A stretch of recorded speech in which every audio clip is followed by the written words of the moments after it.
पाकिस्तान और भारत के बॉर्डर के अलावा एक चीन और भारत का बॉर्डर भी है जहां पर भारतीय सैनिकों को टेढ़ी निगाह रखनी पड़ती है, क्योंकि चीन भले ही कितना ही दिखा ले कि वो भारत का दोस्त है, लेकिन शायद चीन वो दोस्त है जो पीठ में खंजर भोंकता है। इसलिए उससे भी सतर्क रहने की बहुत ज्यादा जरूरत है। आपको जानकर हैरानी होगी कि इस कोरोना के संकट में सिर्फ भारतीय सैनिकों को पाकिस्तान से भेजे गए आतंकियों को ही पानी नहीं पिलाना पड़ रहा, बल्कि चीनी सैनिकों से भी दो दो हाथ करने पड़ रहे हैं।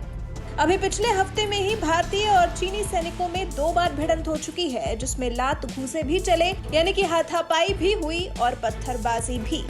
शनिवार को नॉर्थ सिक्किम में करीब 19,000 फीट की ऊंचाई पर नाकुला के पास दोपहर के बाद टकराव हुआ, जिसे स्थानीय कमांडर स्तर पर बातचीत कर सुलझा लिया गया।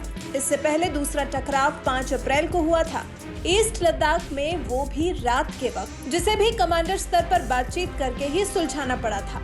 दोनों ही तरफ के सैनिकों को इस हाथापाई और पत्थरबाजी में चोटें आई हैं। एक अधिकारी के मुताबिक लाइन ऑफ एक्चुअल कंट्रोल पर ऐसे 10 पॉइंट्स हैं जहां दोनों सेनाओं के बीच में भिड़ंत हो सकती है। दोनों देशों की तरफ से ये तय किया गया है कि बॉर्डर पर विवाद न हो, इसलिए भी ऐसी स्थिति होने पर लोकल कमांडर मिलकर इसे सुलझा लेंगे। मीटिंग्स की फ्रीक्वेंसी को बढ़ा दिया गया है। आपको बता दें कि इससे पहले पिछले साल सितंबर में भारतीय सेना और पीपल्स लिबरेशन आर्मी के बीच में टकराव हुआ था। लद्दाख के पैंगोंग त्सो लेक के उत्तरी हिस्से में हुई इस झड़प में दोनों देशों की आर्मी का एग्रेसिव बिहेवियर देखने को मिला था। इससे पहले साल 2018 में जब झड़प हुई थी, तब तो चीन अपनी हद पार कर चुका था। चीन आर्मी ने उत्तरी लद्दाख के बुर्तसे में अस्थायी झोपड़ियां बना ली थी, जिसे आईटीबीपी और आर्मी के जवानों ने ध्वस्त किया था।